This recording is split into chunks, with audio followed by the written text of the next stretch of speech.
हुआ है। वो कभी उग्रा साहब नहीं बुलाते थे, हमेशा बाबूजी बाबूजी बुलाते बुलाते थे।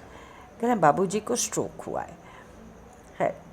और कहने लगे कि देखो घर में तुम लोग बहुत प्रेम से देखोगे, मुझे मालूम है, मगर मैं उनको अपनी निगरानी में रखना चाहता हूँ जी। गर्दन वो रहे ही। उन्होंने लिया प्रसाद, एक हिचकी आई और इसी के ऊपर उन्होंने अपनी सांस छोड़ दी। वो जो बाबा जी का वो है ना कि हनुमान जी के भक्त थे, पापा को कहते थे कि तूने हनुमान की सेवा करी है, तो वो हनुमान का प्रसाद खा के गए। गाए जाते हैं, मैं तो गीत इसलिए कह रहा हूँ कि जब आदमी आता है तब भी गीत गाए जाते हैं, जीवन के विभिन्न सोपानों पे गीत गाए जाते हैं, और जब जाता है तब भी वो गीत गाता ही हुआ जाता है, वो चाहे रोकर गाए जाए।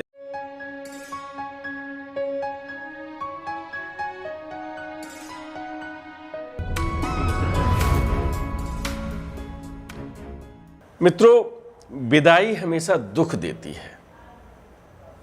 चाहे बेटी की विदाई हो, उससे पहले बड़े मंगल गीत गाते हैं, कुछ क्षण पहले हंसते हैं, मुस्कुराते हैं, विभिन्न रीति रिवाजों को मनाते हैं, लेकिन जब विदाई की बेला होती है तो कोई ऐसा ही पत्थर दिल होगा जिसके आंसू ना आते हों, क्योंकि बेटी उस समय अपने घर से एक नए संसार में जाती है। ऐसे ही जब आत्मा इस धरा से दूसरे संसार के लिए विदा होती है तो वो भी एक ऐसा ही क्षण होता है।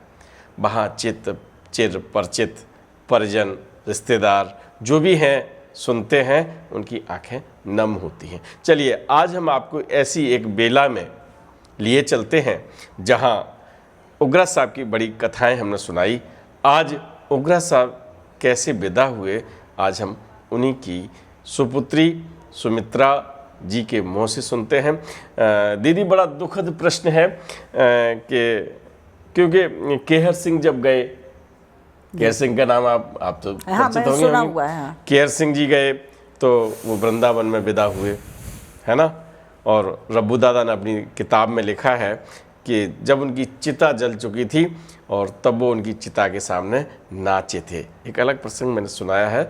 और खेमुआ नाम का नौकर था, एक वृद्धा थी जो कैंची धाम में रह रही थी, और अंतिम समय में उनकी महाराज जी के जीवन मानव जीवन लीला का वो अंग है। फिर वो विनोद जोशी के घर में हल्द्वानी भेज दी गई थी, उनकी वहाँ सेवा हुई थी और फिर उनकी विदाई हुई थी।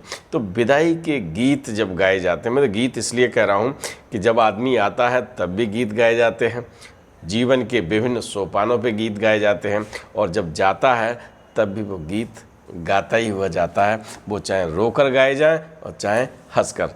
तो आज हम चलते हैं जे.एन. उग्रा साहब की विदाई हम करते हैं। अब कैसे हुई थी, क्या हुआ था, ऐसे महान अद्भुत मैं इसलिए कह रहा हूँ कि पूजा नहीं करते हैं, पूजा से बढ़ के भी काम करते हैं, है ना। चलिए दीदी, आपके पिताजी जब इस संसार से गए जी, क्या हुआ था? वो उनको स्ट्रोक हुआ था, और हमारे जो डॉक्टर थे वो फैज़ाबाद के थे और पढ़ते थे जब पिताजी वहाँ पे पोस्टेड थे एज डिप्टी कमिश्नर। अच्छा। तो एज डिप्टी कमिश्नर वो गवर्नमेंट कॉलेज में पढ़ते थे, मेरे दोनों भाई भी वहीं पे पढ़ते थे जी।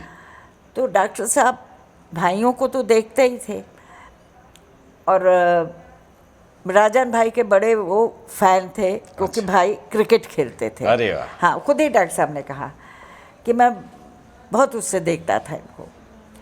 और खैर वो इलाहाबाद में ही पोस्टेड थे, तो उनको मैंने फ़ौरन फ़ोन किया। मैं कहा डॉक्टर साहब पापा की तबीयत कुछ ठीक नहीं लग रही, आप आके देखिए। कहने क्या हुआ? मैंने कहा बाथरूम जाने के लिए उठे थे, गिर पड़े, जो कि पापा के लिए मेरे लिए बड़ी अनोखी सी चीज़ थी कि पापा अपने शरीर का वो नहीं कर पाए। वो दौड़े हुए फ़ौरन आ गए, संग में जो स्पेशलिस्ट था उसको भी ले आए। खैर देखा, मुझे अलग बुला के कहा कि बाबूजी को स्ट्रोक हुआ है। वो कभी उग्रा साहब नहीं बुलाते थे, हमेशा बाबूजी बाबूजी बुलाते बुलाते थे। कह रहे बाबूजी को स्ट्रोक हुआ है। और कहने के कि देखो घर में तुम लोग बहुत प्रेम से देखोगे, मुझे मालूम है, मगर मैं उनको अपनी निगरानी में रखना चाहता हूँ। जी। तुम्हारे पिता है, मगर मेरे लिए वो क्या है तुम नहीं समझोगे। जी। इत्तेफाक कि हमारा घर इलाहाबाद में जो था उसी के सामने सिविल हॉस्पिटल था, अंग्रेज़ों के टाइम का बना हुआ। जी। तो उन्होंने वहाँ शिफ्ट करवाया। कहले ये समझो कि ये तुम्हारे घर का अंग है, जी। सुबह शाम रात दिन तुम लोग यहीं रहना चाहो यहीं रहो। जी। ठीक है। खैर हम लोगों ने अपनी अपनी ड्यूटी बांध दी, हम लोग रहने लगे। जनवरी के महीने में 14 तारीख थी, मुझे अभी भी याद है। जनवरी 14 को उन्होंने कहा कि देखो सबसे बड़े भाई साहब से कहा कि भाई साहब देखिए ऐसा है, अब हम लोग कुछ नहीं कर सकते, और मैं ये समझता हूँ कि अब उनको आप घर ले जाएं ताकि वो अपने घर के वातावरण में रहें। मैं नहीं चाहता कि वो अस्पताल में रह के जाएं। हम लोग घर ले आए। घर लाने के पहले तो खैर वो मेरे फादर के कुछ ऐसी वो थी रेपुटेशन के, जहाँ जाते थे लोग उनको वो करते थे। मैंने ऐसे कहा, मैं कहा डॉक्टर साहब हमारे पास हॉस्पिटल बेड तो है नहीं। कहले अरे नए आए हैं, ले जाओ एक उठा के, और नए गद्दे हैं वो भी ले जाओ। और स्टोर इंचार्ज को बुलाया, कहले इनको दिखाओ, जो ये कहें घर पहुँचवाओ। खैर वो हमारे वहाँ सब आ गया, पापा आ गए।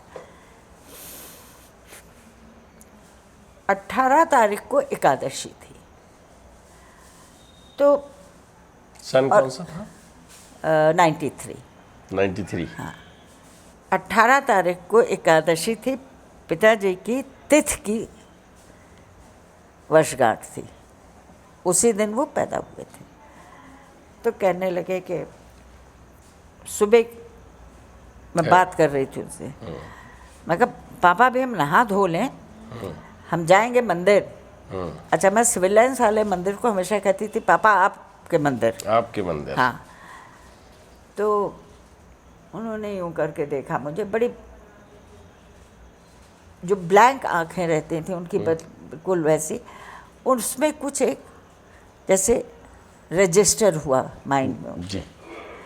तो अब वो घर की मसरूफियत में भैया भाभी हम बहन मेरी जो मुझसे बड़ी वाली वो भी थी, हम लोग घर के कामों में और पापा की देखभाल करने में वो हो गए। हालांकि एक हेल्प हमने उनके लिए रखा था, तो नहीं जा पाए। शाम को 5 बजे बड़ी बेचैनी हुई और मैंने कहा अब आप लोग, मैं जा रही हूँ। भाभी से भैया से कहा, मैं कहा मैं जा रही हूँ। तो भाई ने कहा कि तुम जाओगी रिक्शे पे, मैं तुम्हें गाड़ी पे लेके चलता हूँ। 5 सवा 5 बजे हम लोग, 5:30 हो गए होंगे, हम घर से निकले, मंदिर गए, प्रसाद चढ़ाया, और भाभी ने कुछ कह दिया था कि फलाना सामान वो फलानी दुकान से ले आना। 6 सवा 6 बजे मैं लौट के आई, मैंने प्रसाद रखा, हाथ धोए, और मैं पापा के पास गई, इतना सा लड्डू तोड़ा। अच्छा, बहन से वो भाभी से पूछा, मैं कब चाय पी ली पापा ने? कहले मुँह नहीं खोलना। हम चिल्लाते जा रहे हैं उनके कान पे, कोई चीज़ रजिस्टर नहीं कर रहे हैं वो। मैं गई, मैंने कहा पापा प्रसाद आपके मंदिर का, मुँह खोलिए। यूँ करके खोला उन्होंने फटाक से, और मैंने उनके मुंह में वो प्रसाद डाला। वो प्रसाद उनके मुंह में गया है, और उन्होंने मुझको यूँ करके देखा, और मैंने हाथ पे उनको अपने हाथ पे लिया था ताकि गर्दन वो रहे। उन्होंने लिया प्रसाद, एक हिचकी आई, और इसी के ऊपर उन्होंने अपनी सांस छोड़ दी। वो जो बाबा जी का वो है ना कि हनुमान जी के भक्त थे, पापा को कहते थे कि तूने हनुमान की सेवा करी है, तो वो हनुमान का प्रसाद खा के गए। और बिल्कुल, मतलब मुझे जो एक मन में शांति हुई कि जो मैंने एक कथन उनसे सुबह कहा था उसकी सत्यता मैंने रखी, कि मैंने उनको ला करके वो प्रसाद खिलाया। वो सुबह से देखिए उस एक इतने से 4 दाने बूंदी के लड्डू का इंतज़ार में थे। मैंने बताया था कि आपको जब भी विदाई की बेला होती है तो निश्चित रूप से परेशानी होती है। आपको याद होगा महाराज जी की जब विदाई की बातें हमने बताई थी तब भी कुछ ऐसा ही होता था। शब्द बौने पड़ जाते हैं और गला साथ नहीं देता। विदाई की बातें मैं बहुत कम करता हूँ।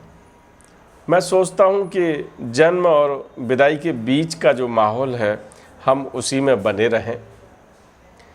मेरा पूरा प्रयास रहता है कि महाराज जी की उन बातों को करूं जिनसे शिक्षा मिले, लेकिन विदाई की बेला में भी कुछ न कुछ शिक्षा मिलती है।